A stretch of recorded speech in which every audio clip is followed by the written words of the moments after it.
Madame, monsieur, bonjour et bienvenue sur Rémi TV, la web télévision qui vous parle de Villemomble. Vous avez maintenant l'habitude de nos rendez-vous. Aujourd'hui au programme, nous allons parler de la navette municipale et à la fin, nous reviendrons sur les élections de 2026. Il y aura même une petite vidéo de monsieur le maire. Mais avant, quelques réponses à des internautes qui nous suivent. Le premier s'appelle Yam. Yam me dit sur internet, monsieur, le nord c'est en haut et le sud en bas.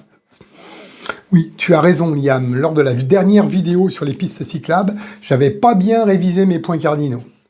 Alors, les pistes cyclables que nous ferons en 2026 permettront de se déplacer dans Villemomble, du nord au sud et d'est en ouest. Ensuite, Rosandrol 93 me dit « Faudrait être plus attentif aux sous-titres souvent incompréhensibles, sinon continuer, c'est toujours intéressant. » Merci de vos encouragements, Rosandrol 93. Oui, j'ai un problème avec les sous-titres automatiques de l'IA de YouTube que je n'arrive pas à enlever. L'IA, c'est pas toujours top, mais je cherche et je vais trouver. Puis, un internaute nommé Mario a publié une série de questions s'adressant aux futurs candidats au municipal. J'y reviendrai à la fin. Retour maintenant sur notre amie Martine qui a des difficultés pour se déplacer et qui va nous expliquer comment elle fait pour faire ses courses à Villemomble. J'ai rencontré Martine devant chez elle avec son caddie. Reportage. Bonjour Martine. Allez, bonjour Jean-Marc. Tu vas bien? Bah voilà. Oui, ça va. Dis-moi, tu vas faire tes courses? Je m'apprête à aller faire des courses, Oui. tu vois, j'ai mon carriot. Ouais. Et qu'est-ce que je fais là? J'attends la navette municipale. La navette municipale, c'est-à-dire... Écoute, depuis l'automne 2024, Oui. le CCAS a eu la bonne idée Oui. de mettre en place un service de navette à la demande. Alors, comment ça à se passe? destination des seniors et des PMR. D'accord. Donc, comment ça se passe? Tu téléphones, c'est le mardi après-midi. Il y a une demi-journée de la navette municipale consacrée à la navette à la demande. D'accord. Quelques jours auparavant, tu appelles le CCAS en disant, voilà, mardi prochain, je veux aller à Lidl, s'il vous plaît. On prend ton identité, ton numéro de contact, ton adresse, et on te propose un rendez-vous. Là, par exemple, aujourd'hui, j'ai rendez-vous à 14h avec la navette. Donc, à 14h, la navette va venir me chercher devant chez moi. Devant chez toi, là, ici? Là, juste devant chez moi. Il va m'aider à monter dedans parce que c'est pas sans risque compte tenu de la circulation qu'il y a sur l'avenue de Vinci. Il va s'occuper de mon chariot de course, le mettre dans la navette et il va me déposer pile poil devant l'entrée du magasin. Et alors, quand tu as fini tes courses? Quand j'ai fini mes courses au bout d'une heure et quart, il est là. On refait la manip dans l'autre sens. D'accord. Il m'aide à monter, il s'occupe de mon chariot qui est plein, donc et très lourd. Il t'aide à charger tes courses. Il me ramène ici, devant, il décharge mon chariot, me l'amène devant la porte et il m'aide à descendre. Alors moi je tenais absolument à saluer cette initiative parce que ça faisait des années que je ne pouvais plus aller faire mes courses, Lidl et autres.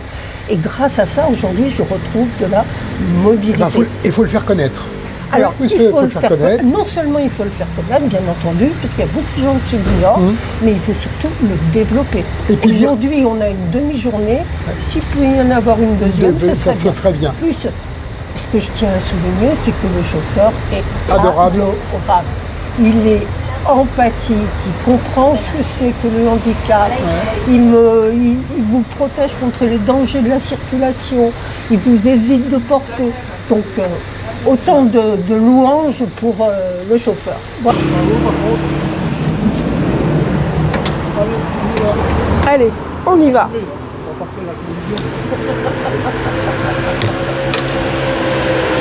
Bonjour madame. Donc vous allez où là? Vous allez à Lidl, c'est ça? Et vous prenez beaucoup de gens ou pas? Sur la semaine, ça fait combien de personnes à peu près? C'est seulement l'après-midi, d'accord.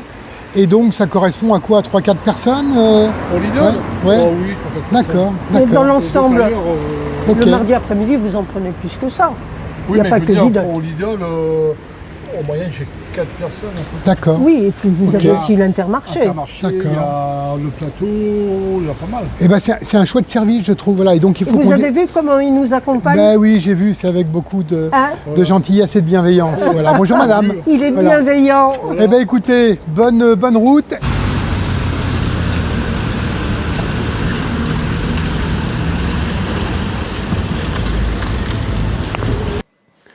Un bon service, mais la municipalité communique très peu dessus. D'autres villes voisines ont d'ailleurs ce service depuis très longtemps. En 2026, nous étendrons ce service sur plusieurs jours de la semaine et également pour aller aux rendez-vous médicaux et administratifs. Cette semaine, Monsieur le maire a inauguré un magasin de vêtements pour femmes avenue Outremont. Je vous laisse regarder cette vidéo et peut-être sourire un peu. Parce qu'on vit un moment, je pense, qui est, en tous les cas, pour moi et l'équipe que je conduis, qui est important, qui est trop rare, mais en effet, donc, nous avons passé, là, ce soir, un moment que je qualifierais d'historique. Le fait de pouvoir accueillir un commerce de qualité, je crois effectivement dans un endroit avec une visibilité, avec une fréquentation, un passage hors norme. C'est vrai que le secteur Outremont, c'est 180 commerciales.